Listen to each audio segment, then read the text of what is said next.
एक भी जगह भागवत में नहीं है। लिखा है उद्यतायुध दौरदंडई राधावंतो भटान मृधे।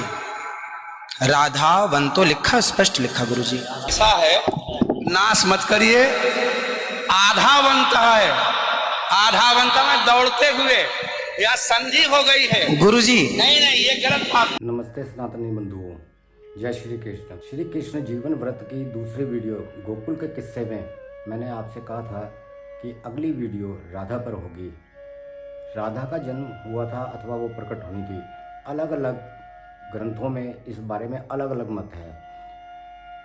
जैसे गर्ग संहिता में गोलोक खंड के अंदर ये बताया गया है कि राधा वृषभानु और उनकी पत्नी कलावती को यमुना में तैरते हुए एक कमल के ऊपर पड़ी हुई मिली थी और उन्होंने उसको लाकर पाला था। इसी प्रकार ब्रह्मवैवर्त पुराण में अलग वर्णन मिलता है कि वो किस प्रकार प्रकट हुई थी। देखिए, भगवान का जन्म नहीं होता है, वो प्रकट होते हैं। जैसे श्री कृष्ण प्रकट हुए, प्रकट भय नंदलाला, इसी तरह श्री राम प्रकट हुए। भगवान का कभी जन्म नहीं होता क्योंकि वो अनादि और नित्य हैं। इसी प्रकार सीता और द्रौपदी अयोनिजा कहलाती हैं। राधा भी इसी प्रकार अयोनिजा कहलाती हैं, अर्थात वो किसी गर्भ से प्रसूति के माध्यम से धरती पर नहीं आई, उनका प्रकट होना माना जाता है। इस वीडियो में मैं अलग अलग ग्रंथों से, अलग अलग किताबों से राधा के विषय में आपको जानकारी दूंगा। क्या वो उनका वर्णन वेदों में है, नहीं है, और किस प्रकार बहुत सुप्रसिद्ध कथावाचक और आचार्य माने जाने वाले लोग इन्हीं बातों को लेकर अपने अनुयायियों को दिग्भ्रमित करते हैं और अर्थ का अनर्थ कैसे करते हैं वो भी मैं आपको बताऊंगा। राधा का जहाँ जन्म माना जाता है वो जगह है रावल गांव, जो गोकुल से लगभग 4-5 किलोमीटर दूर है। इसी रावल गांव में राधा का छोटा सा मंदिर है। आइए सबसे पहले उस मंदिर की तरफ चलते हैं और देखते हैं वो कैसा बना हुआ है। श्री गिरिराज वासु में पाऊं, ब्रज तज बैकुंठ न जाऊं। श्री गिरिराज वासु में पाऊं, ब्रज तज बैकुंठ न जाऊं, ब्रज तज बैकुंठ न जाऊं। बिचरू में लता पतन में, गिरिराज तरहटी वन में, राधा कुंड गोवर्धन में, आनोर जति पुराजन में। कुंडन में करूं स्नान, करूं जलपान, परोरऊं रज में, परोरऊं रज। ब्रह्मवैवर्त पुराण के प्रकृति खंड तथा श्री कृष्ण जन्म खंड में राधा का जिस प्रकार से प्रकट्य दिखाया गया है वो कुछ इस प्रकार है कि वृषभानु की पत्नी कलावती के पेट में गैस बढ़ती है, यानी वायु हो जाती है, और 10 महीने तक निरंतर वो वायु बढ़ती जाती है और उनका पेट फूलता जाता है। जब 10 महीने पूरे हो जाते हैं तो वायु अर्थात गैस निकल जाती है और वो देखती हैं कि उनके पैरों के पास एक निर्वस्त्र कन्या है, वही राधा थी। अब देखिए, यहाँ पर वायु से राधा का उत्पन्न होना दिखाया जाता है। क्या ये तार्किक है? परंतु श्रद्धा है, लोग मानते हैं। एक तरफ मानते कि वो कमल पे मिली थी, एक तरफ मानते वो इस तरह से पैदा हुई थी। गर्ग संहिता उसके गोलोक खंड में लिखा हुआ है कि श्री कृष्ण जो गोलोक धाम के अधिष्ठाता देवता हैं, ये गोलोक खंड बैकुंठ से 50 करोड़ योजन ऊपर स्थित है। वहाँ पर श्री कृष्ण अपने वामांग से राधा को उत्पन्न करते हैं और राधा को उत्पन्न करने के बाद राधा से संसर्ग करते हैं और राधा के इस संसर्ग से एक डिंब को जन्म देती है और राधा उस डिंब को समुद्र में फेंक देती है। इससे कुपित होकर श्री कृष्ण राधा को शाप देते हैं कि तू सदैव निसंतान रहेगी।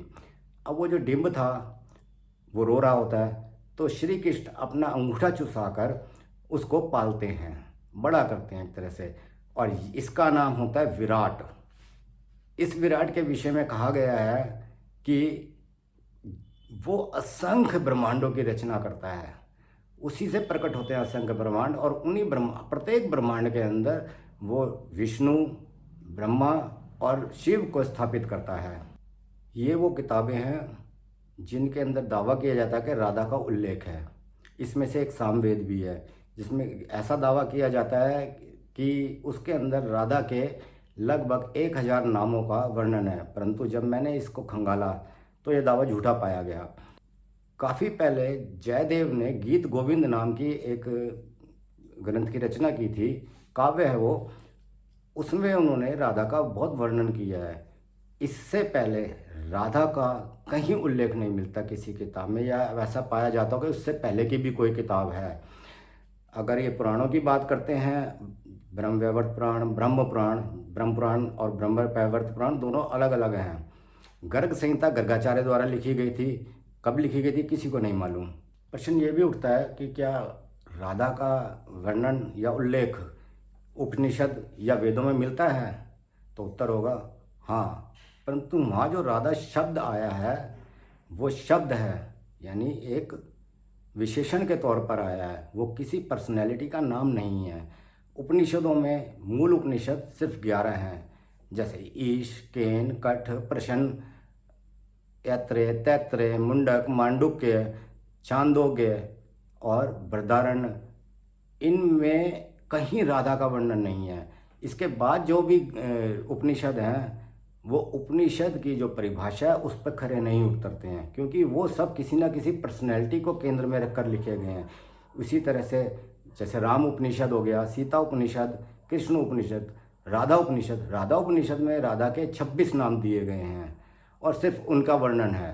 ये ऐसा लगता है कि अभी कुछ समय पहले लिखे गए हैं और इसमें कोई ज्ञान की बात नहीं है, सिर्फ एक पर्सनैलिटी का वर्णन है। इसी प्रकार वेदों में राधा, कृष्ण, वृषभानु ये शब्द आए अवश्य हैं।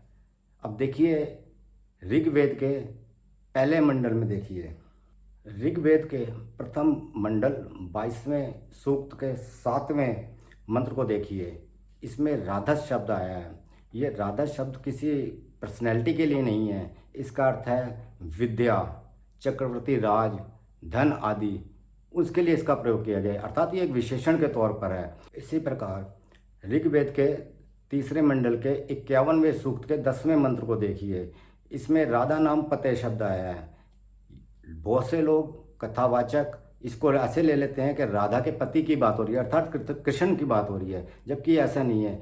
राधा यहाँ ऐश्वर्य का प्रतीक है और राधा का स्वामी, अर्थात यहाँ पे ये मंत्र जो है इंद्र के लिए है, इंद्र के लिए ऐश्वर्यशाली, उसके लिए ये अर्थ देता है ये मंत्र। इसी प्रकार से एक और जगह पर ऋग्वेद में वर्णन मिलता है वृषभानु का और श्री कृष्ण का। ऋग्वेद के 3 मंडल के 15वें सूक्त के 3 मंत्र को देखते हैं, इसमें वृषभानु और कृष्ण दोनों शब्द दिखाई देंगे आपको। यहाँ पे वृषभानु का जो शब्द है वो शक्तिशाली, वृष के समान शक्तिशाली यानी वीर, उसके लिए है। और जो कृष्ण शब्द है यहाँ पर उसका अर्थ है अविद्या युक्त या अंधकारपूर्ण। तो यहाँ पर ये दोनों शब्द जो हैं वो किसी पर्सनैलिटी के नहीं हैं, बल्कि एक विशेषण के तौर पर प्रयोग किए गए हैं। इनको देख के कई कथावाचक ऐसे उछलते हैं, देखो ये वेदों के अंदर कृष्ण, वृषभानु और राधा का उल्लेख है। अब देखिए एक कथावाचक इसी प्रकार श्रीमद् भागवत पुराण के अंदर राधा का होने का वर्णन करते हैं, तो वो उनके साथ क्या होता है इस वीडियो में देखिए। राधा का नाम नहीं है, ये लोग गलत कहते हैं, जो भी कहता है गलत कहते हैं। लिखा हुआ है, मैं आपको श्लोक दिखा रहा हूं, भागवत जी के 8वें स्कंद के 10वें अध्याय में श्लोक नंबर 40 है, लिखा है उद्यतायुध दौरदंडई राधावंतो भटान मृधे। राधावंतो लिखा, स्पष्ट लिखा गुरुजी। ऐसा है, नाश मत करिए। आधावंत है, आधावंत में दौड़ते हुए या संधि हो गई है गुरुजी। नहीं नहीं, ये गलत बात है। आप जो है उच्चता उठाई आयुधों को लेकर के आधावंत।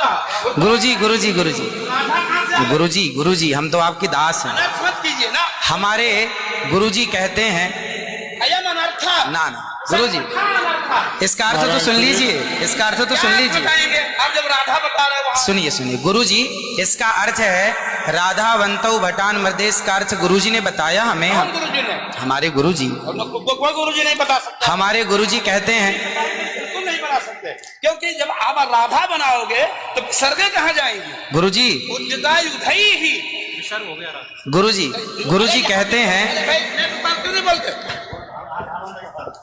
गुरु राधा शब्द है। अब चलिए भागवत जी में दूसरा है बधू।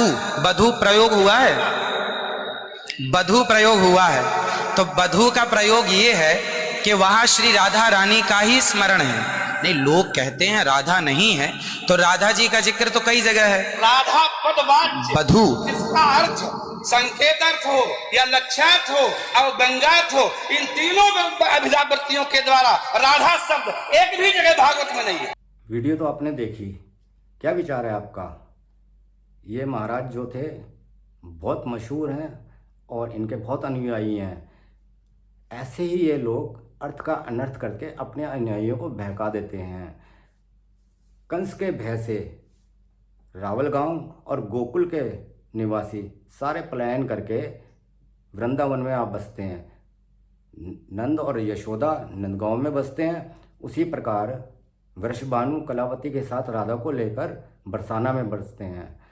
बरसाना में राधा का एक भव्य मंदिर है। आइए आपको उस मंदिर में ले चलते हैं और साथ में राधा और कृष्ण कहाँ मिलते थे उस कुशल बिहारी मंदिर के दर्शन भी आपको कराएंगे। तो चलिए राधा के मंदिर में चलते हैं और वहाँ से आपको दिखाएंगे नंदगांव की झांकी, यानी ब्रह्म पहाड़ी पर स्थित बरसाना में जो राधा का मंदिर है वहाँ से नंदगांव दिखाई देता है। अगली वीडियो में हम आपको और ऐसे स्थानों पर ले जाएंगे जहाँ राधा कृष्ण के विवाह की अटकलें लगाई जाती हैं। क्या राधा कृष्ण का विवाह हुआ था? राधा के कितने विवाह हुए थे, किस किस से हुए थे? और ये अलग अलग ग्रंथों से ब्रह्म वैवर्त पुराण, पद्म पुराण, इन सब से हवाला दे के मैं आपको बताऊंगा कि किन किन से राधा का विवाह हुआ था, कृष्ण से उनका विवाह हुआ था या नहीं हुआ था, और जहाँ हुआ था वो जगह कैसी है, और जो दावा किया जाता कि यहाँ पर हुआ था तो उस समय राधा और कृष्ण की आयु कितनी थी। तो आइए चलते हैं बरसाने। बरसाने की आगे की वीडियो देखने से पहले और कुशल बिहारी जाने से पहले मैं आपसे निवेदन करूँगा, उंगली बढ़ाइए और सब्सक्राइब कीजिए चैनल को और वीडियो को लाइक कीजिए। इतनी जानकारी आपको अन्य यूट्यूब चैनल पे नहीं मिलेगी। लोग आपको दिखाते तो हैं, देखिए राधा की जगह ये है, नंदगांव ये है, बरसाना ये है, परंतु वो किताबों के रेफरेंस नहीं देते हैं। वो बताते नहीं हैं कि ये बातें वो जो जहाँ से कह रहे हैं वो किताबें कौन सी हैं, वो ग्रंथ कौन से हैं। इस तरह की और जानकारी पाने के लिए आपको कुछ तो मेरा सहयोग करना पड़ेगा। तो आप अवश्य वीडियो को लाइक कीजिए और अपने मित्रों के साथ शेयर भी कीजिए। इसी सीरीज़ की अगली वीडियो में हम राधा के व्यवहार का मूल्यांकन करेंगे। वो कैसे जरा सी बात पे उत्तेजित हो जाती है और शाप तक देने लग जाती है। इस सब बातों का वर्णन हम संदर्भ सहित पुस्तकों के द्वारा आपको देंगे। तब तक प्रतीक्षा कीजिए और जल्द ही हम वो वीडियो लेकर हाजिर होंगे। नमस्कार।